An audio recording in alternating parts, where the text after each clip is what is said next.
Emmanuel, viens, on joue. Je joue à quoi? À quoi est-ce qu'on pourrait jouer? Vétérinaire, j'aime bien. Vétérinaire. Alors, on disait que...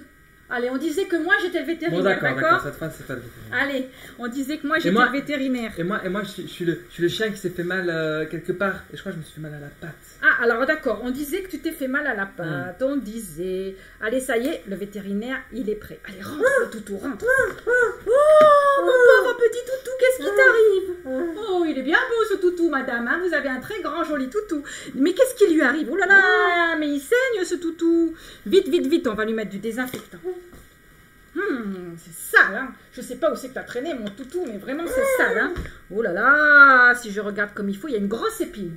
Ah, attention mon petit toutou, madame, tenez-le, hein, parce qu'il a l'air un peu féroce. Hein. Mon toutou, je vais t'enlever l'épine. Ah, il est brave ce toutou, hein. Il va mieux, bon. Ah là là, qu'est-ce que c'est amusant de faire semblant. C'est trop bien, hein, les enfants. Des fois, c'est vraiment amusant. Des fois aussi, on fait semblant pour s'en sortir d'une situation qu'on n'a pas envie. Par exemple, si maman te dit « Allez, c'est l'heure d'aller à la douche », mais tu n'as vraiment pas envie, alors qu'est-ce que tu fais? Tu rentres dans la salle de bain, tu fermes bien la porte, et puis tu fais couler l'eau, un peu l'eau chaude, ça fait un peu la vapeur, et tu sors de là, et tu dis « C'est bon, maman, j'ai pris ma douche ». Parfois, ça marche de faire semblant. Maman dit « Ok, c'est bon ». Parfois, ça marche pas. Maman, ce jour-là, avait le temps de bien vérifier si tu étais propre ou sale, et malheureusement... T'étais pas très propre. Maman a dit « Ah, t'as fait semblant d'aller te doucher cette fois. Retourne tout de suite à la salle de bain. Et attention, je vérifie même derrière les oreilles si t'es propre. » Ça n'a pas marché. Il va falloir retourner à la douche. Dites-moi les enfants, est-ce que vous pensez que ça marche de faire semblant d'obéir à Jésus? Est-ce que Jésus se fait avoir quand on fait semblant d'obéir à sa parole? Dites-moi les enfants, est-ce que vous pensez que ça marche quand on fait semblant de croire au Seigneur Jésus? Est-ce que tu penses que ça marche vraiment quand tu fais semblant d'aimer aller à l'église? Est-ce que tu penses que ça marche vraiment quand tu fais semblant d'aimer lire la Bible? Peut-être que ça marche devant tes parents ou devant les autres gens de l'église. Mais est-ce que tu penses vraiment que ça marche devant Dieu? Pose-toi cette question ce matin. Les enfants, est-ce que vous pensez que la foule qui suivait le Seigneur Jésus depuis le début de nos histoires dans Marc aimait vraiment le Seigneur Jésus? La foule, alors il y a de tout dans la foule. Hein. Peut-être il y a des gens qui l'aimaient, peut-être il y a des gens qui ne l'aimaient pas, il y a des gens qui venaient juste par curiosité. Est-ce qu'ils l'aimaient vraiment? Et est-ce que les disciples qui le suivaient depuis le début aimaient vraiment le Seigneur Jésus? On a vu la dernière fois qu'ils ont beaucoup travaillé pour le Seigneur Jésus. Hein.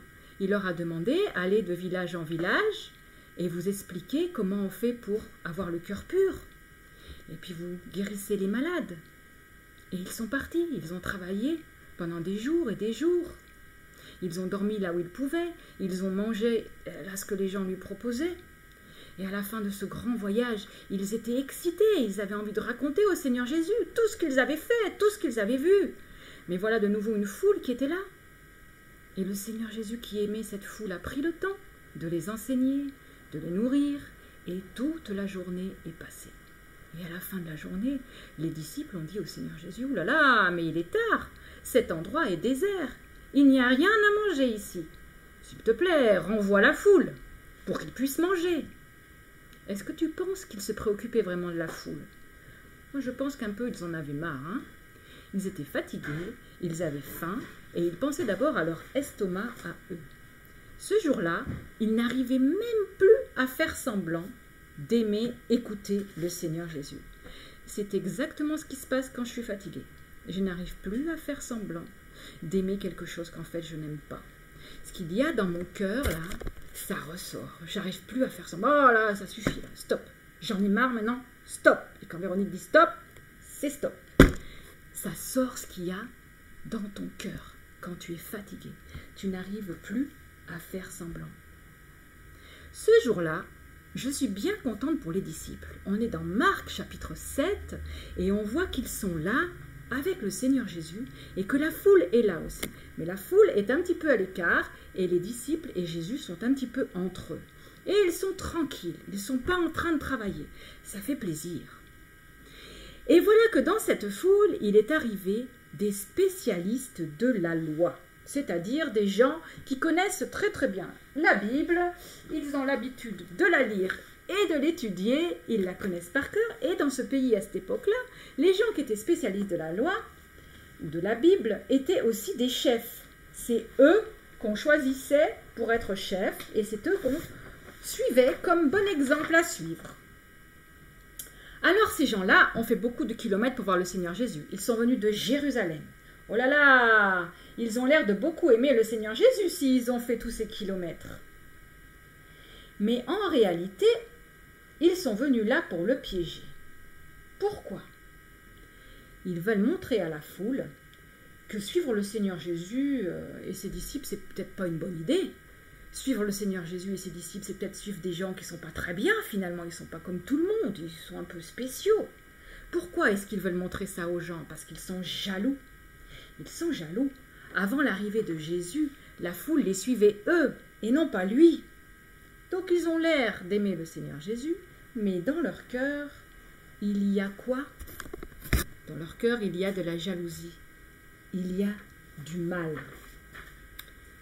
Ils font semblant. Aujourd'hui, c'est très facile de faire semblant d'être un chrétien. Il suffit d'aller à l'église, de dire une belle prière à voix haute, et quand un enfant prie à voix haute à l'église, tout le monde est très content en général. On fait bien semblant d'écouter la Bible, mais en fait, dans ta tête, parfois, tu penses complètement autre chose.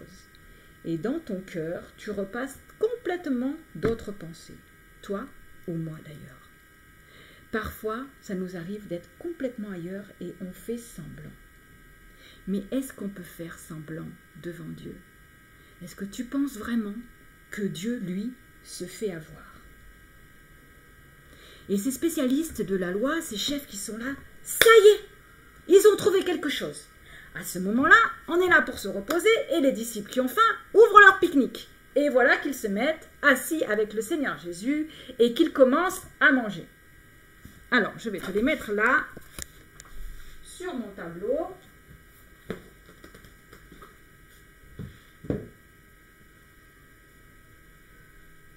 Il y a le Seigneur Jésus qui est là.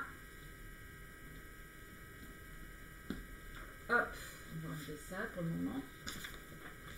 Avec ses disciples, il est assis. Et il commence à manger. Quelle chance! Enfin du repos. Et là, voilà un spécialiste de la loi qui s'est mêlé là à la foule. Et le voilà qui remarque que les disciples ne se sont pas bien lavé les mains. Oh, c'est pas bien ça, hein, de ne pas se laver les mains avant de manger. Ça se fait pas. Surtout, figure-toi, dans ce pays-là. Dans ce pays-là, on avait l'habitude de beaucoup se laver les mains. Et aussi même, on avait l'habitude de se laver les pieds avant de rentrer dans la maison. Parce que, et tu vois, ils ont des sandales et les chemins étaient poussiéreux. Et aussi, dans la tradition de ce pays, on se lavait beaucoup et longtemps. Parce qu'on croyait que de se laver le corps, souvent, ça rendait le cœur pur aux yeux de Dieu. Mais dis-moi, qu'est-ce que c'est qui rend le cœur pur aux yeux de Dieu? Ce cœur qui parfois est loin de Dieu, même si on fait semblant. Ce cœur qui parfois est jaloux, a du mal. Qu'est-ce qui rend ce cœur pur aux yeux de Dieu? Attention, s'il n'est pas pur, un jour, quand tu seras devant la porte du ciel, tu ne pourras plus faire semblant. C'est pas possible. Dieu est Dieu, le créateur de l'univers. Ce n'est pas n'importe qui. Est-ce que tu penses vraiment que tu pourras faire semblant devant Dieu? Le jour où tu retrouveras devant les portes du ciel, tu ne pourras pas faire semblant que ton cœur est pur. C'est très important d'avoir un cœur pur, parce que seuls les cœurs purs peuvent rentrer au ciel. Mais alors, qu'est-ce qui rend le cœur pur? Est-ce que tu te souviens de notre verset de la dernière fois, qu'on a vu dans 1 Jean, chapitre 1 et le verset 7. 1 Jean, chapitre 1, le verset 7. Le sang de Jésus nous purifie de tout péché. C'est écrit dans la Bible. 1 Jean chapitre 1 verset 7. Le sang de Jésus nous purifie de tout péché. Qu'est-ce que c'est qui peut purifier notre cœur du péché? Le sang de Jésus. Parce que Jésus est mort sur la croix, lui qui n'y avait jamais fait de mal. Il a pris la punition à ta place. Si tu crois cela, alors ton cœur pourra être pur. Est-ce que tu peux répéter après moi le verset de 1 Jean, chapitre 1, verset 7. Le sang de Jésus nous purifie de tout péché. Avec Jésus, on ne peut pas faire semblant. Ça, c'est sûr. Quand tu vas te retrouver devant le Seigneur Jésus, tu ne pourras pas faire semblant. Avec Jésus, on ne fait pas semblant. C'est impossible. Il est Dieu. Alors, quand il voit que les disciples ne se lavent pas les mains, alors que c'était la tradition dans ce pays, on peut lire dans Marc chapitre 7, verset 5, qu'ils disent au Seigneur Jésus, « Pourquoi tes disciples ne se lavent-ils pas les mains et ils ne suivent pas la tradition ?» Alors Jésus répond, « Hypocrite !» Qu'est-ce que ça veut dire ce mot-là, hypocrite? Ça veut dire vous faites semblant. « Hypocrite, vous dites que vous aimez Dieu, mais votre cœur est éloigné de Dieu. » Parce qu'attention, l'homme regarde à ce qui frappe les yeux, l'homme il regarde ce qu'il voit à l'extérieur, mais l'Éternel, Dieu, regarde ton cœur. L'Éternel regarde mon cœur, il sait exactement comment il est. Avec Jésus, on ne fait pas semblant, ce n'est pas possible.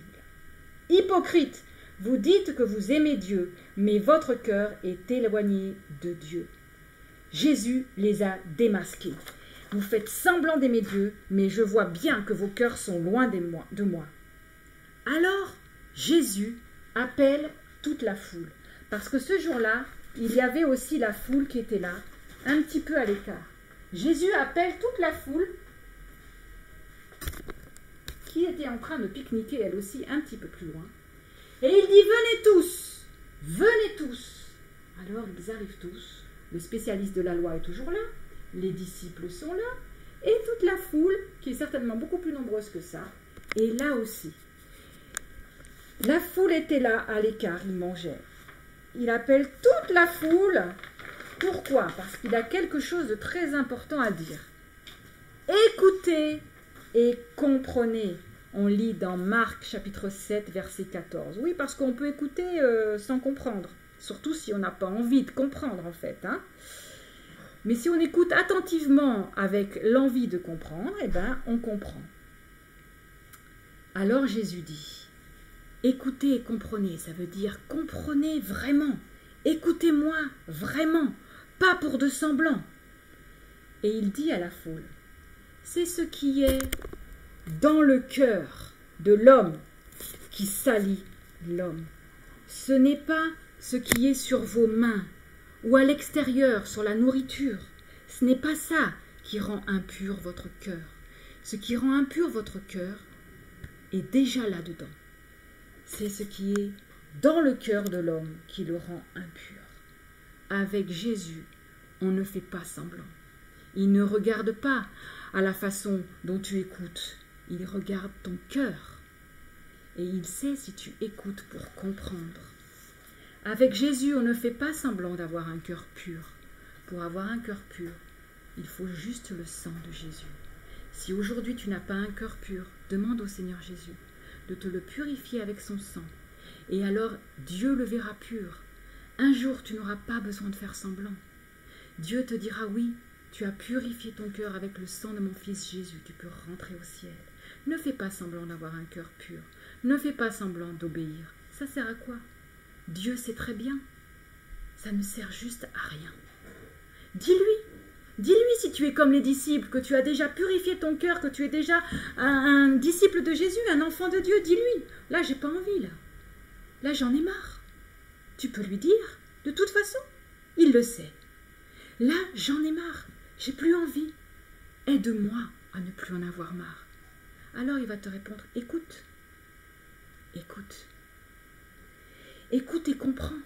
Écoute vraiment. Et à force d'écouter de nouveau la parole de Dieu, même si tu en as marre, tu peux le dire à Jésus. À force d'écouter, tu vas aimer. C'est exactement ce qui s'est passé avec les disciples. On a vu au début, l'autre jour, ils en avaient marre. Et puis là, après cette histoire-là, où les spécialistes de la loi ont dit « mais ils ne se sont pas lavé les mains », voilà que tout le monde rentre à la maison. Même les disciples et le Seigneur Jésus. Ils rentrent à la maison, enfin, pour se reposer, loin de la foule. Ouf, ouf, ouf, ouf. Mais ils ont encore des questions. Ils veulent encore écouter le Seigneur Jésus. Explique-nous, s'il te plaît, qu'est-ce que ça veut dire, cette histoire que tu as racontée aujourd'hui? Mais ça, eh bien, on le verra la prochaine fois. Au revoir, mes petites amies, et bonne semaine.